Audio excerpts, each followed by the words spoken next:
प्रकृति ने झारखंड को बहुमूल्य रत्नों एवं मनोहारी प्राकृतिक खजानों से नवाजा है।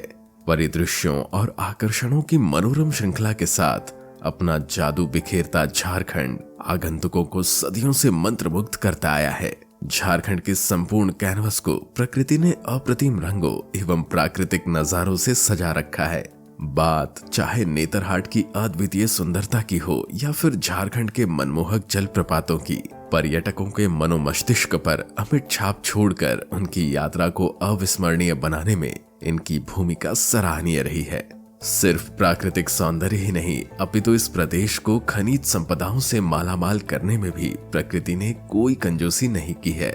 राज्य भर में फैले अनगिनत खदानों के भीतर छिपे अभ्रक, बॉक्साइट, लौह अयस्क और कोयला जैसे विस्मयकारी खनिज की बहुलता है, जो मुसाफिरों को विविध और मंत्रमुग्ध अनुभवों के दायरे में आमंत्रित करता है।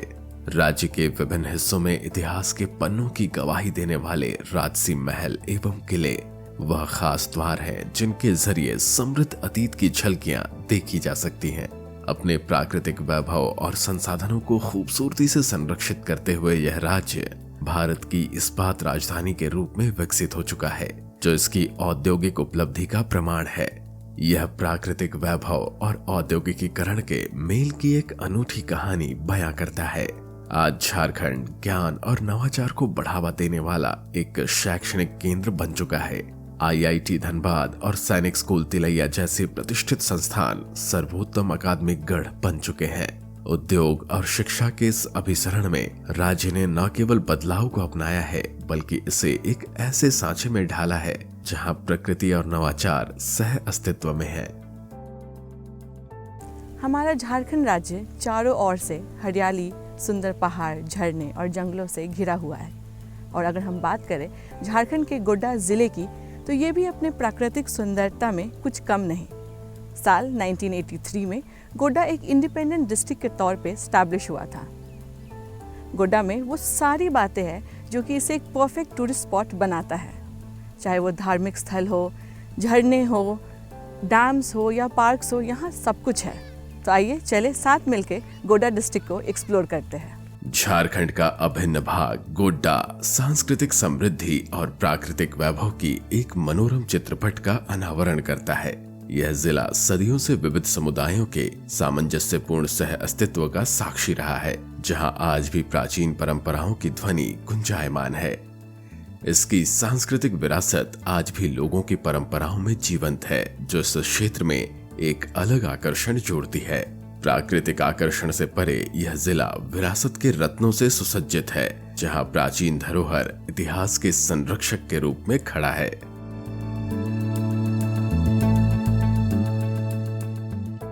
यहाँ स्थित धार्मिक स्थलों का कई प्राचीन ग्रंथों में उल्लेख किया गया है। कुछ लोगों का मानना है कि गोड्डा स्थित योगिनी मंदिर 52 शक्ति पीठों में से एक है। यह मंदिर यहाँ द्वापर युग से विराजमान है। पांडवों ने अपने अज्ञात वर्ष का कुछ समय इसी स्थान पर बिताया था। वहीं कई लोगों का यह भी मानना है कि प्राचीन काल में जब सती के अपमान से क्रोधित होकर भगवान शंकर उनके जलते हुए शरीर को लेकर तांडव करने लगे, तब पृथ्वी को विध्वंस से बचाने के लिए भगवान नारायण ने अपने सुदर्शन चक्र से सती के कई टुकड़े कर दिए। इसी क्रम में उनकी बाईं जांघ यहाँ गिरी थी। यह ऐतिहासिक धरोहर हमारे पूर्वजों की है। यह माता योगिनी का स्थान है। यह एक 108 सिद्ध पीठों में से एक है। यहाँ पे तांत्रिक विधि से पूजा होती है। यहाँ पर दुर्गा पूजा के समय में तांत्रिक लोग आते हैं अपना साधना वगैरह करने के लिए। मान्यता है कि यहाँ पूजा करने से जो भी मनोकामना अपना मांगते हैं लोग, उनकी मनोकामना माता पूर्ण करती है। हालांकि कुछ लोग इसे 400 से 500 वर्ष पुराना बतलाते हैं एवं इसे शक्ति पीठ की बजाय एक सिद्ध पीठ मानते हैं। मानता है कि पहले के युग में तांत्रिक मांत्रिक इसमें बैठकर अमावस की रात को सिद्धि करने के लिए कामाख्या जाते थे और यह पेड़ पुष्पक विमान का कार्य करता था। इस मंदिर में असम के कमरू कामाख्या मंदिर की भांति ही तांत्रिक साधना की जाती है एवं तंत्र मंत्र के माध्यम से रोग व्याधि का इलाज भी किया जाता है। कहा जाता है कि इस मंदिर में पूजा की शुरुआत नट राजाओं ने की थी। नट राजा विधि विधान में विघ्न भी उत्पन्न करते थे, जिससे क्रोधित होकर ब्रह्म राजाओं ने उन्हें खदेड़कर भगा दिया।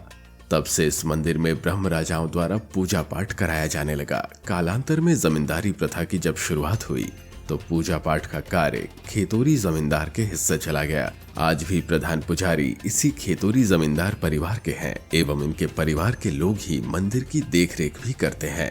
माता योगिनी मंदिर का इतिहास नट और दुसाधों के शासनकाल से होते हुए खेतोरियों के गौरवशाली इतिहास से जुड़ा हुआ है। यह मंदिर यहाँ के राजवंशों के द्वारा स्थापित और पुनर्जीवित की गई है।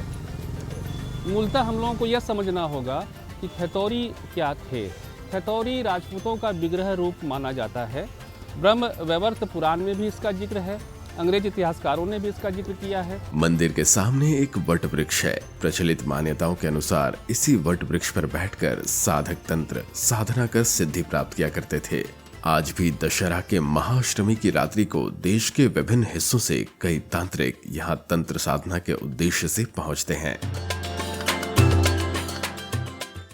योगिनी मंदिर का विशेष आकर्षण है माता का गर्भगृह स्थल, जो योगिनी मंदिर के ठीक बाईं ओर से 354 सीढ़ी ऊपर ऊंचे पहाड़ पर स्थित है।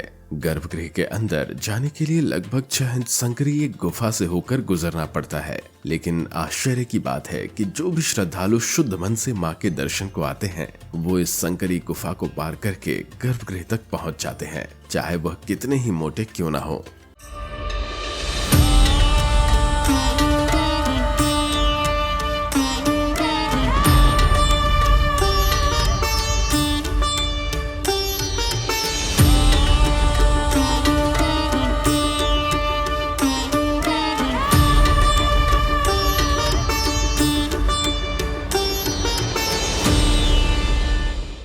माँ योगिनी का यह प्राचीन मंदिर अपने भक्तों के बीच आज भी बेहद लोकप्रिय है।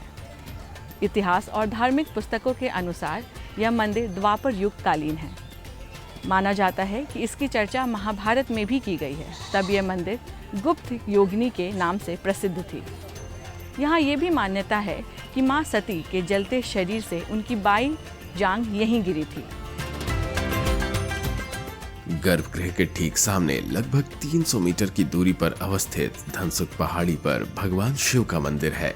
जो भी श्रद्धालु मां योगिनी के दर्शन को आते हैं, वो यहाँ भगवान शिव का दर्शन अवश्य करते हैं।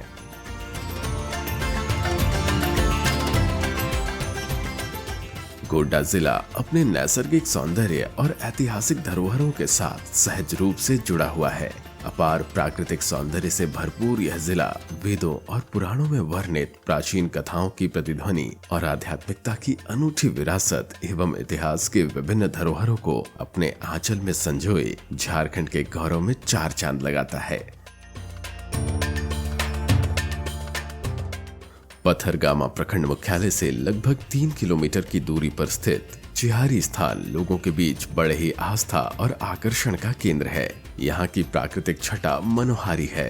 पहाड़ी के बीच माँ चिहारी का मंदिर एक गुफा में स्थित है। पंचमुंडासन पर माँ चिहारी का विग्रह आदिकाल में माँ कामाख्या के एक साधक ने स्थापित किया था। बताया जाता है कि महाभारत काल में अज्ञातवास के दौरान पांडवों ने चिहारी स्थान पर कुछ क्षण विश्राम करने के पश्चात शिवगादी से योगिनी स्थान प्रस्थान किया था।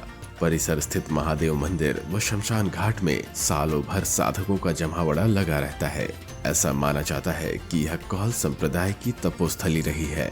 बचपन से ही मैं जान रहा हूँ कि माँ चिहारी के नाम पर ये जाना जाता है। ये स्थल जो है माँ चिहारी के नाम से जाना जाता है। यहाँ बहुत पहले हीरादास बाबा एक रहते थे कुटी में, और इसके पास इतना साधना योग था कि कोई भी आदमी आता था तो उनका मनोकामना पूरा होता था। सच्चे दिल से अगर जो भी आए तो उसका मनोकामना यहाँ पूर्ण होता है। आप देखिए इस पहाड़ के ऊपर ये बहुत बड़ा विशाल बट वृक्ष आपका लगा हुआ है, जैसे कि तैसे है। ये माँ चिहारी का कृपा है, लोग इसी को मानते हैं। गोड्डा जिला के मुख्य धार्मिक स्थलों में रत्नेश्वर नाथ धाम का अहम स्थान है। इस शिव मंदिर के प्रति भक्तों की आस्था एवं विश्वास सर्वोपरि है। रत्नेश्वर नाथ धाम मंदिर के शिवलिंग की स्थापना 500 साल पहले साधुओं के एक समूह ने की थी। कहा जाता है कि मंदिर परिसर पहले नागमणि की चमक से जगमगाया करती थी। इस जगह की खुदाई करने पर शिवलिंग की प्राप्ति हुई और इस धाम का नामकरण रत्नेश्वर नाथ धाम किया गया। एक हैं रत्नेश्वर नाथ महादेव, एक हैं कपिलेश्वर नाथ, एक धनेश्वर नाथ। तीनों भूमफोड़ नाथ महादेव हैं। इनका कामना जो भी श्रद्धालु भक्तगण यहाँ आते हैं, जो भी कामना लेके आते हैं उनकी मनोकामना पूर्ण होती है। रत्नेश्वर नाथ महादेव का काम है रत्न, पुत्र, धन, सारे इच्छाओं को पूर्ति ये करते हैं। ये 3 साल पुराने पहले ये जमीन से निकले हैं रत्नेश्वर नाथ, और उस 300 साल से अभी तक पूजा कार्यक्रम चल रहा है यहाँ बाबा रत्नेश्वर नाथ का। इसके बाद तत्कालीन समय के बनेली स्टेट की ओर से मंदिर सहित शिवगंगा की स्थापना कराई गई। मंदिर परिसर में भगवान शिव के साथ मां पार्वती, बजरंगबली, लक्ष्मी जी और विष्णु जी सहित कई देवी देवताओं की प्रतिमाएं विराजमान है। पिंडी एक ही उसमें स्थित हैं, विराजमान हैं, रत्नेश्वर नाथ, कपिलेश्वर नाथ एंड धनेश्वर नाथ। और लोगों की मनोकामनाएं पूरी होती हैं सभी, इसलिए यहाँ पर अनवरत लोगों का तांता लगा रहता है, आते ही रहते हैं। और संध्या आरती, मंगला आरती, श्रृंगार आरती, ऐसे दिन भर कार्यक्रम चलते ही रहते हैं अनवरत रूप से। कहा जाता है कि ये बाबा रत्नेश्वर नाथ जो हैं फौजदारी बाबा हैं, मतलब कि जो भी इनके पूजा करते हैं वो उनकी पूजा से उनको जो भी कामना लेकर के जो भी श्रद्धालु आते हैं उनकी वो कामना पूरी होती है। तीनों बाबा यहाँ मनोकामना पूर्ण करते हैं। अनेकों श्रद्धालुओं की भीड़ लगी रहती है यहाँ, और रोज ही यहाँ हजारों की संख्या में श्रद्धालु आते हैं पूजा करने, और बाबा यहाँ की सभी मनोकामनाएं पूर्ण करते हैं।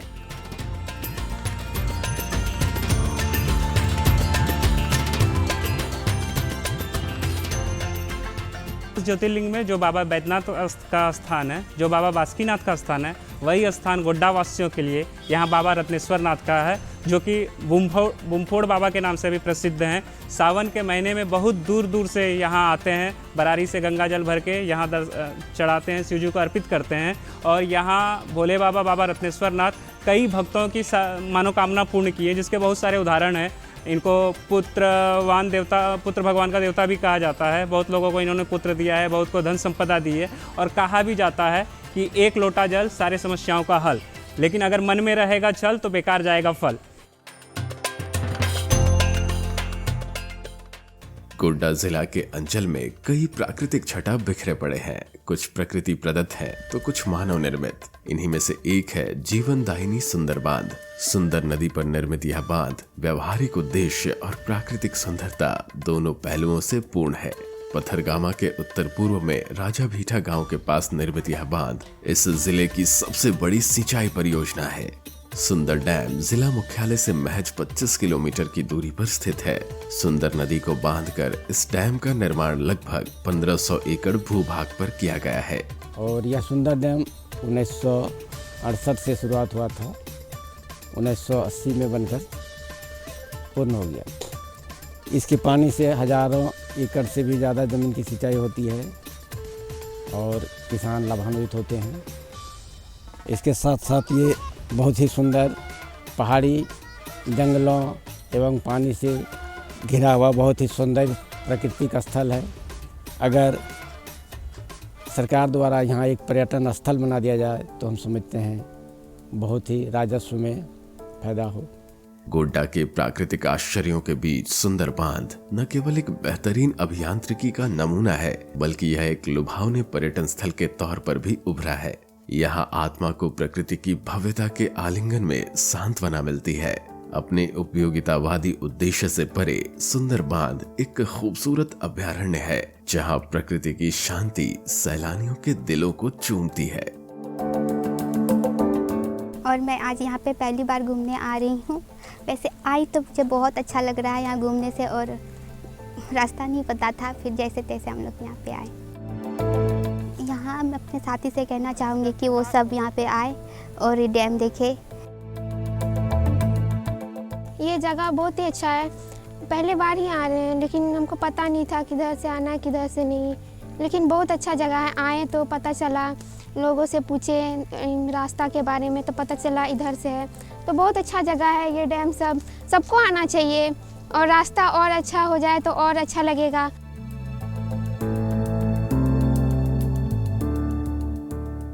ये हम लोग का सुंदर डैम है, इसे सुंदर डैम के नाम से जाना जाता है। ये एक बहुत ही अच्छा जगह है, सुंदर जिला से है। यहाँ पे बहुत दूर दूर से लोग आते हैं घूमने के लिए, जैसे हो गया दुमका, साहिबगंज, पाकुड़, बहुत तरह तरह के आते हैं आदमी यहाँ पे घूमने के लिए। बहुत अच्छे जगह हैं, सुंदरीकरण होना चाहिए यहाँ पे। हम लोग का माननीय मुख्यमंत्री को ये सुंदरीकरण देखना चाहिए और यहाँ पे पार्क बनाना चाहिए।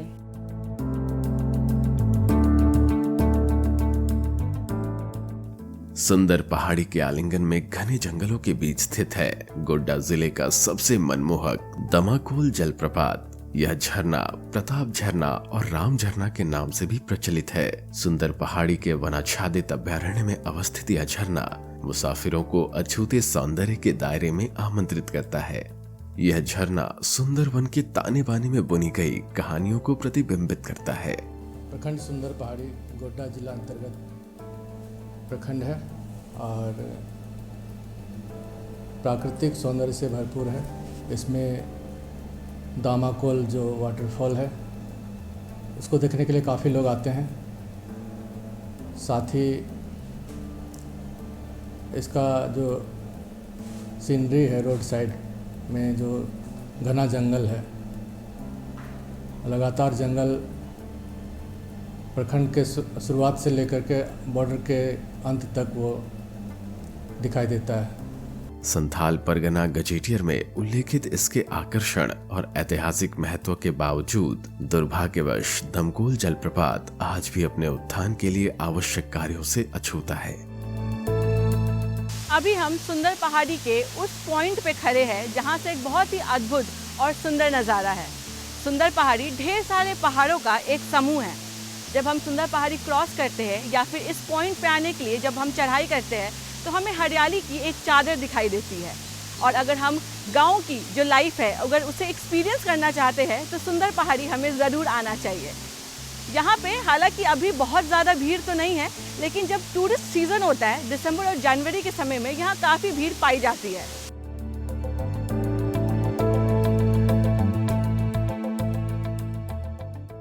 गोड्डा जिला में अंग्रेजी शासनकाल के दौरान कई उल्लेखनीय कार्यों को दिशा दी गई थी। उस वक्त सिंचाई एवं जल संबंधित आवश्यकताओं को ध्यान में रखते हुए विभिन्न जल स्रोत का निर्माण भी किया गया था। इस सूची में सबसे प्रमुख है मुलर्स टैंक। आज जिला मुख्यालय में मुलर्स टैंक एक मूक प्रहरी के रूप में खड़ा है, जो इतिहास के अहम दस्तावेजों का हिस्सा है।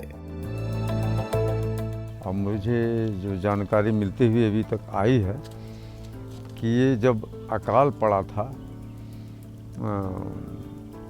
1882 में, तभी ये यहाँ के एसडीओ थे मूलर्स नाम के, तो उन्होंने देखा कि बहुत सब बेरोजगार भूखमरी हो गई है, तो उन्होंने ये पोखर का निर्माण करवाया, खुदवाया, तो लोगों के राहत मिला। उन लोगों के भूख मिटाने के लिए उन्होंने इतना, ये 12 बीघा का ये प्लॉट है, इसका निर्माण करवाया। यह टैंक फ्रेडरिक मैक्स मुलर की परिकल्पना है, जो किसी जमाने में अनोखा आकर्षण केंद्र हुआ करता था। इससे कितने खेतों तक सिंचाई के लिए जल की उपलब्धता सुनिश्चित हो पाती थी। हालांकि अपने समृद्ध अतीत के बावजूद बीतते समय और रखरखाव की कमी के कारण इस स्थान ने अपना पूर्व आकर्षण लगभग खो दिया है।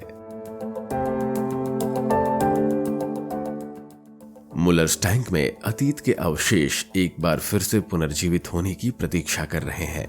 विचारशील सौंदर्यीकरण और कुछ जरूरी मरम्मतों के साथ मुलर्स टैंक की खोई हुई सुंदरता को एक बार फिर से प्राप्त किया जा सकता है। पुनर्स्थापना और सौंदर्यीकरण के सामूहिक प्रयास से इस ऐतिहासिक स्थल में लोगों के दिलों पर कब्जा करने की क्षमता है। मुलर्स टैंक का निर्माण फेडरिक्स मैक्स मूलर ने किया था, जो कि राजा हरि सिंह के मैनेजर थे। मूलर्स टैंक का निर्माण सिंचाई के उद्देश्य से किया गया था, जिससे कि यहाँ के किसानों को काफ़ी लाभ मिला था और आज भी मिल रहा है। गोड्डावासी यहाँ पे आज के समय में छठ पर्व बहुत ही धूमधाम से और बड़े पैमाने पे मनाते हैं। साथ ही साथ सरकार को ज़रूरत है यहाँ के साफ़ सफाई पे ध्यान देने की और यहाँ के सौंदर्य को और भी ज़्यादा निखारने की, क्योंकि मूलर्स टैंक गोड्डा की एक पहचान है, गोड्डा की धरोहर है। धार्मिक और पौराणिक पृष्ठभूमि के साथ साथ गोड्डा कई अनोखी किंवदंतियों की स्याही से रंगा हुआ है। ऐसी ही मिथक और रहस्य से भरी कहानी है वसंत राय टैंक की।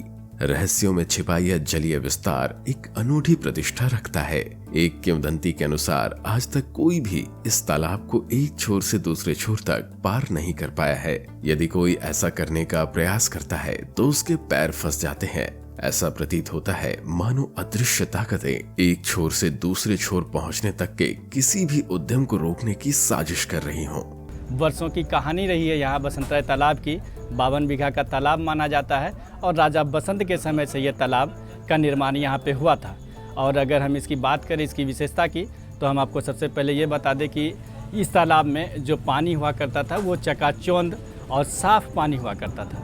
और लोगों की आस्था इतनी ज़बरदस्त थी यहाँ पे कि लोगों को जब अगर चर्म रोग हो, लोगों को घाव घोष हो, खुजली हो, तो अगर कोई भी पेशेंट या बीमार लोग चर्म रोग से जो परेशान है वो अगर इस तालाब में नहाते थे तो उसकी जो खाज खुजली है वो दूर हो जाया करता था। ऐसे यहाँ के हमारे पूर्वजों ने बताया था। यह भी माना जाता है कि किसी जमाने में यहाँ विवाह या अन्य प्रकार के सामाजिक समारोह के अवसर पर लोग इस तालाब से बर्तनों की मांग लिखित रूप से किया करते थे और उन्हें चमत्कारिक रूप से तालाब से बर्तन प्राप्त भी हो जाता था। उद्देश्य पूरा होने के पश्चात लाभार्थी इन बर्तनों को टैंक में वापस कर दिया करते थे, अन्यथा उन्हें विपत्ति या दुर्भाग्य का सामना करना पड़ता था। यह मान्यता आज भी कायम है और इस स्थल को स्थानीय लोग बहुत ही पवित्र मानते हैं। हर वर्ष चैत्र संक्रांति त्योहार पर 15 दिनों तक इसके तट पर एक बड़े मेले का आयोजन किया जाता है। पहले गांव घर में जैसे कि किसी लड़की का शादी हो तो उन लोगों के घरों में क्या है ना कि बर्तन की समस्या होती थी, मतलब शादी ब्याह में, तो वो बर्तन के लिए लोग यहाँ पे एक चिट्ठी में लिखकर उस तालाब में डालते थे और उसको जितना चिट्ठी डाला जाता था, जो सामान चाहिए था उस चिट्ठी में वो लिखते थे और उसके बाद फिर थोड़ा देर के बाद या कुछ देर के बाद वो सारा सामान बसंत राय तालाब के अंदर से उसके मुहैया होती थी। तो ये कहीं ना कहीं एक बहुत बड़ी बात है। ऐसा हम नहीं कह रहे, ऐसे हमारे पूर्वज कहते आ रहे हैं।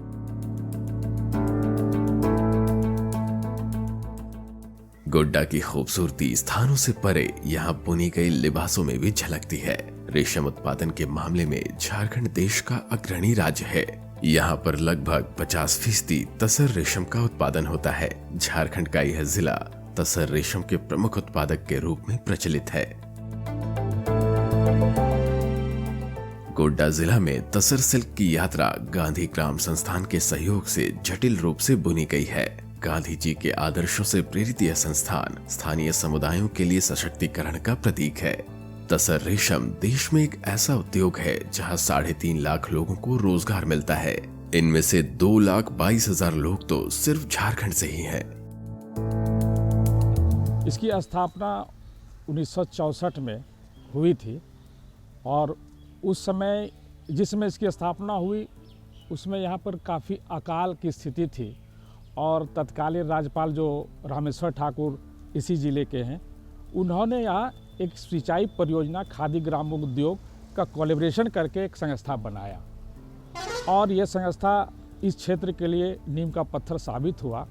काफ़ी कूप, डैम्स और इसके अलावा खादी से जो प्रोडक्ट्स है उसका निर्माण यहाँ नियमित रूप से होता रहा।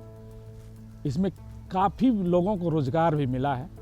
यहाँ तक कि ये टाइल्स की जो रोप टाइल्स है वो भी यहाँ बनता था और उसमें काफ़ी लेबर जो आसपास के मजदूर हैं उसको काम मिलता था। रेशम उत्पादन की कलात्मकता के माध्यम से गोड्डा में उन गरीब परिवारों को आजीविका का अवसर मिल रहा है जिनके लिए आय के दूसरे स्रोत आसानी से उपलब्ध नहीं है। जिन इलाकों में विपरीत भौगोलिक परिस्थिति के कारण कृषि या इससे जुड़ा दूसरा कार्य संभव नहीं है, वहाँ तसर ग्रामीण परिवारों को रोजगार के अवसर प्रदान कर रहा है। हमारे काज हमरा एसएचजी आज 45 बच्चर হয়ে গেল কিন্তু কাজ আমাদের ভালোই চলছিল। এই ধারে করোনা হওয়ার পরে থেকে কাজ আমাদের খুব কম হয়ে গেছে। কম মানে একবারে বন্ধই। তো মনে করুন এখানে অনেক কাজ হচ্ছিল। अभी काम रुका हुआ है। पहले यहाँ हमारे ससुर जी और ससुर जी जुड़े हुए थे। अभी हम लोग हैं। अभी बहुत दिनों से हम लोग ट्रेनिंग किए, फिर यहाँ बंद हो गई है, जिसके कारण हम लोग के रोजी रोटी भी बंद हो गई है। हालांकि गांधी ग्राम में रेशम उत्पादन को कोविड के बाद एक अस्थायी विराम का सामना करना पड़ा, जिससे यहाँ होने वाले कार्य बाधित हुए।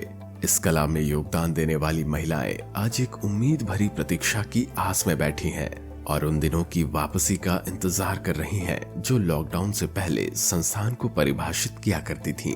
हम लोग सिलाई सीखते थे यहाँ पर। पहले हम लोग पेटीकोट सीखे, उसके बाद जो है काज बटन वो सब भी सीखे थे, ब्लाउज भी सीखे हैं, उसके बाद सलवार सूट यही सब सीखे हैं। अभी हम लोग का सब स्कूल ड्रेस ये सब बनाने का कमी है, ये सब नहीं बनाए हैं, ये सब अभी नहीं सिखाया है, मास्टर भी नहीं है। हम लोग संस्था से, गांधी ग्राम संस्था से हम लोग, और थोड़ा यही सब से हम लोग का रोजी रोटी चलता है। मेरा परिवार भी जुड़ा हुआ है, मेरा ससुर सब कोई मेरा जुड़ा हुआ है संस्था से। बदलते दौर और तेजी से हो रहे विकास के बावजूद गोड्डा अपनी अधिकांश मूल हरियाली को बरकरार रखने में कामयाब रहा है। यहाँ आदिवासियों का प्रकृति के प्रति प्रेम, इनकी सादगी और कड़ी मेहनत के साथ साथ सामान्य झारखंडी संस्कृति की छटा आने वाले हर सैलानी पर एक अमिट छाप छोड़ती है। परिवहन की आधुनिक एवं सुविधाजनक व्यवस्था के इस युग में पर्यटन ने एक उद्योग का दर्जा प्राप्त कर लिया है, और हो भी क्यों ना, पर्यटन स्थलों में रोजगार के नए अवसरों का सृजन जो होता है और साथ ही स्थान विशेष का तेजी से विकास भी संभव हो पाता है। आज गोड्डा के कई पर्यटन स्थल वैश्विक पहचान बनाते हुए लाखों लोगों को आकर्षित कर रहे हैं। यह एक ऐसा जिला है जहां प्रकृति का उपहार और आध्यात्मिक प्राचीनता सांस्कृतिक और विविध सौंदर्य के सामंजस्यपूर्ण राग में मिलती है। गोड्डा एक बेहद खूबसूरत जगह है, ये तो हम सब ने देख ही लिया। इस जगह में वो सारी चीज़ें हैं जो एक जगह को खूबसूरत बनाती है, चाहे वो हमारा धार्मिक स्थान हो, सुंदर पहाड़ हो, झरने हो, या फिर हमारा यहाँ का खूबसूरत तालाब हो।